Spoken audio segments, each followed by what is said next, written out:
चलो भरत, मंत्री सुमंत, आप अयोध्या चलकर राज्य का कार्य संभालिए, यही मेरा विमर्श है। जैसी आपकी आज्ञा। इन पादुकाओं को रखकर राजकार्य चलेगा।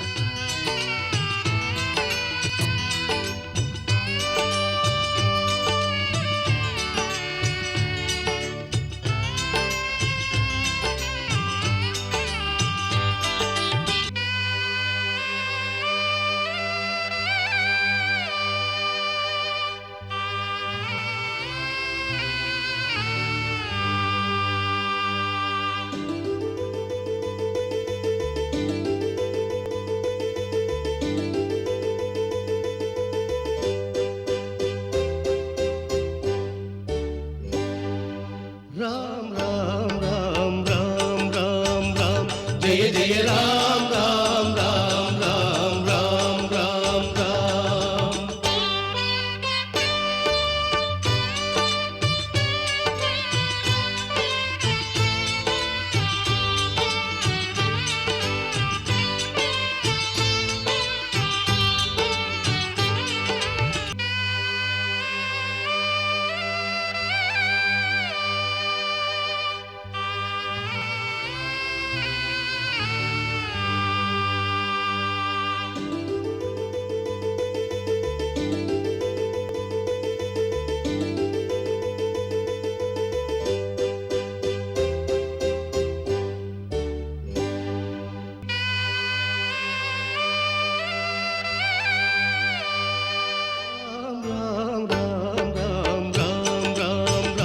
जय जय राम राम राम राम जय जय राम राम राम राम राम राम राम जय जय श्री राम जय जय राम, श्री राम जय जय राम, राम राम राम राम राम राम राम राम। आहा, देवमुनि नारद को इंद्र का प्रणाम।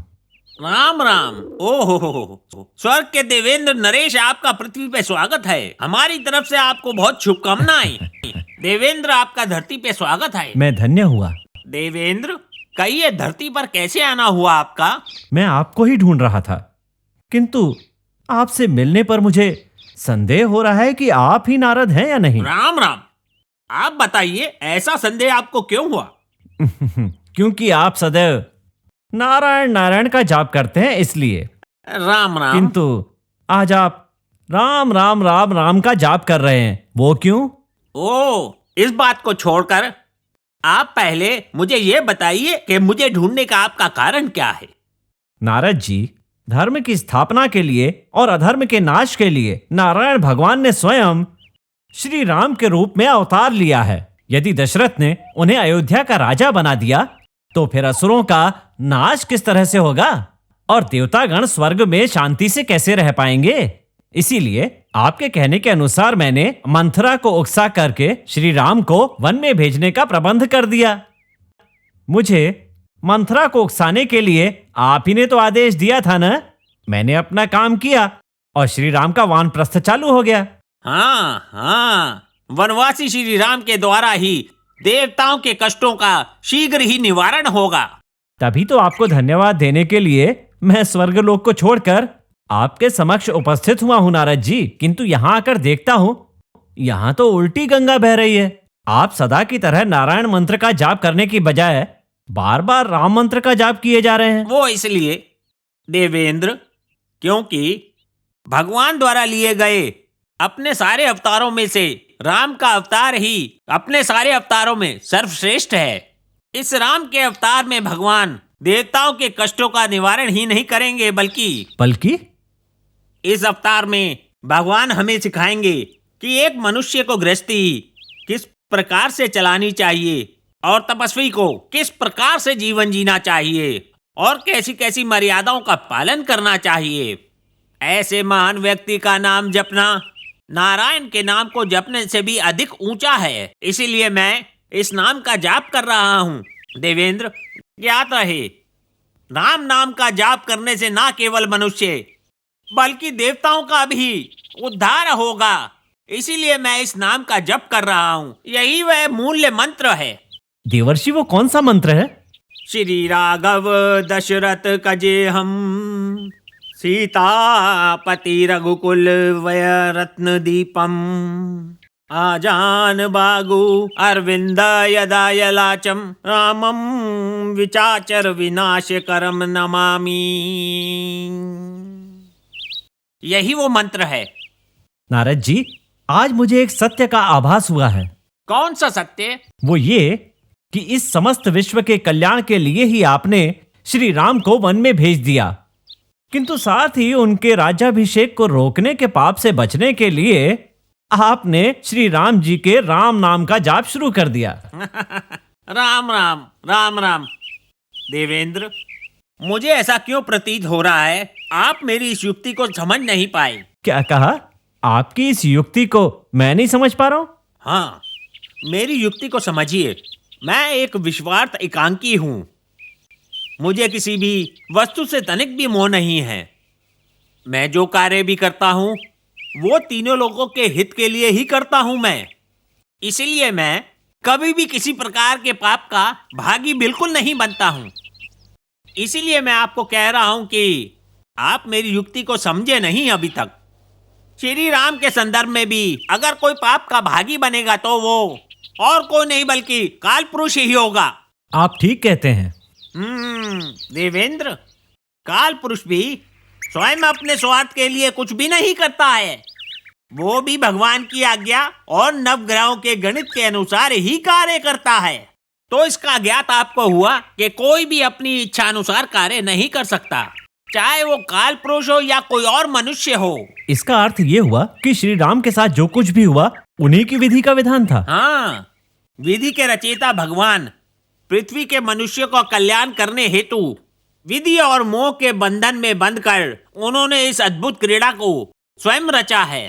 काल पुरुष ने भी भगवान की इच्छा जानकर ही उसी प्रकार से अपना विधान रचा है और कार्य की पूर्ति के लिए उन्होंने हमें भी इस कार्य में प्रयोग कर लिया है। समझ गए देवेंद्र? आप ठीक कहते हैं, ऐसा ही हुआ है। किंतु युगों युगों से इक्ष्वाकु वंश पर हमारी कृपा रही है और आज वही अयोध्या नगरी बिना राजा के अनाथ हो गई है। श्री राम वन को प्रस्थान कर गए हैं और महाराज दशरथ ने जिनका राज्याभिषेक किया वो भरत राम की पादुकाओं की पूजा कर रहे हैं और अयोध्या का सारा राज कार्य वो आश्रम में रहकर संभाल रहे हैं। अयोध्या आज राजा विहीन हो गई है और प्रजा त्राही त्राही कर रही है। इन सबके पीछे का कारण आप और मैं ही तो हैं। नहीं देवेंद्र, नहीं। ये बहुत ही उत्तम कार्य है। संसार का प्रत्येक व्यक्ति यही चाहता है देवेंद्र कि भगवान के श्री चरण सदैव उनके साथ रहें और भगवान की कृपा दृष्टि सदैव उन पर बनी रहे, जिससे वो फूले फले। यह उनके लिए गौरव की बात है। इसीलिए भरत ने अयोध्या का राजपाट उनकी अनुपस्थिति में संभालने के लिए उनकी पादुकाएं ली हैं और उन पादुकाओं की उपस्थिति में भरत अयोध्या का राजपाट संभालने जा रहा है। श्री राम का अनुज भरत अपने भ्राता श्री राम की पादुकाओं का राज्याभिषेक कर रहा है। तो मुनिवर, हम लोग क्यों न चलकर उस पादुका का राज्याभिषेक देखें? मैं वहीं जा रहा हूँ देवेंद्र। राम राम राम राम।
भरत, जब तक राम अपना वनवास समाप्त करके अयोध्या लौट नहीं जाते हैं तब तक इस नंदी ग्राम में ही रहकर उनकी पादुकाओं का राज्याभिषेक करके यहीं से राज्य की देखभाल करने के लिए और तुम्हारी भक्ति के लिए पृथ्वी तुमको युगों युगों तक स्मरण करेगी। एकदम सत्य कहा आपने ऋषिवर। भरत का यह कार्य न्यायोचित है।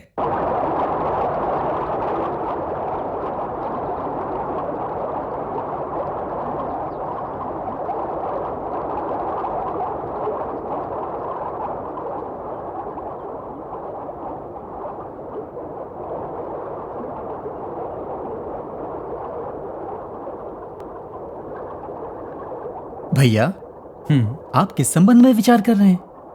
कुछ नहीं लक्ष्मण, हमारे यहां से प्रस्थान करने का समय आ गया है। शीघ्र अतिशीघ्र हमें जाना होगा। स्वामी, हमें यहाँ आए कुछ ही समय हुआ है, क्या इतनी शीघ्र जाना होगा? हाँ सीता, दंडकारण्य जाना होगा। भैया, ये चित्रकूट कितना शांत है ना? सत्य है प्रभु, केवल इतना ही नहीं, ये प्राकृतिक सौंदर्य से भी परिपूर्ण है। सीता, न केवल प्राकृतिक सौंदर्य से ये भरा हुआ है, अपितु महान ऋषि मुनियों ने यहां पर तप करके मोक्ष की प्राप्ति भी की है। ये एक पुण्य स्थान है। हाँ, फिर इतने पुण्य स्थान को छोड़कर हम यहाँ से क्यों जाएं? सीता, चित्रकूट का यह स्थान अयोध्या की सीमा से बहुत समीप है। चूंकि भरत यहां हमसे मिलने के लिए आया था, इसीलिए सभी लोगों को हमारे यहां होने की बात ज्ञात हो चुकी है। अब लोग बार बार हमसे मिलने इस स्थान पर आते ही रहेंगे। उनके आने से वो भी व्यथित होंगे, हम भी व्यथित होंगे। अब हमें यहां से किसी और जगह जाना होगा, जहां पर हमें कोई सरलता से ढूंढ ना पाए और हम अपना तप पूर्ण कर सकें। अब हम किस ओर जाएं प्रभु? दक्षिण दिशा की ओर। यहां से प्रस्थान करेंगे। उस स्थान का नाम है दंडकारण्य, वो भी तपोभूमि है। लक्ष्मण भैया, इस स्थान से हम तीनों आज ही प्रस्थान करेंगे। जैसी आपकी आज्ञा। दंडकारण्य आज ही चलेंगे।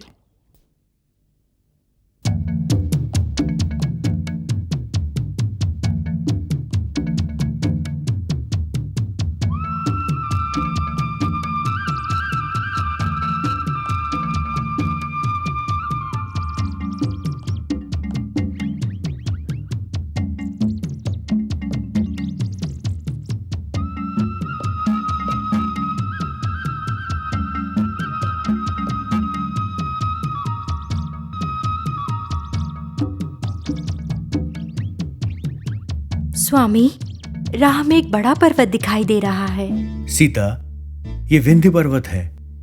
इसके उत्तर में रहने वाले आर्य कहलाते हैं और दक्षिण में रहने वाले द्रविड़ कहलाए जाते हैं। आर्य और द्रविड़, इन दोनों के मध्य में ये पर्वत एक ऊंची दीवार की भांति अनंत कालों से स्थित है। भैया, दंडकारण्य कहाँ है? इस विंध्य पर्वत की दक्षिण दिशा में। लक्ष्मण, दंडकारण्य में रहने वाले सभी लोग बहुत ही संस्कारी हैं और अतिश्रेष्ठ भी हैं। वहां के लोग शिक्षा में, कला में, नृत्य में, अध्ययन में और भी कई कलाओं में अतिश्रेष्ठ हैं और प्रसिद्धि भी दूर तक फैली हुई है। ऐसा हमें गुरुदेव वशिष्ठ ने कहा था। प्रभु, इतने बड़े पर्वत को पार करना कठिन है, हम कैसे कर पाएंगे?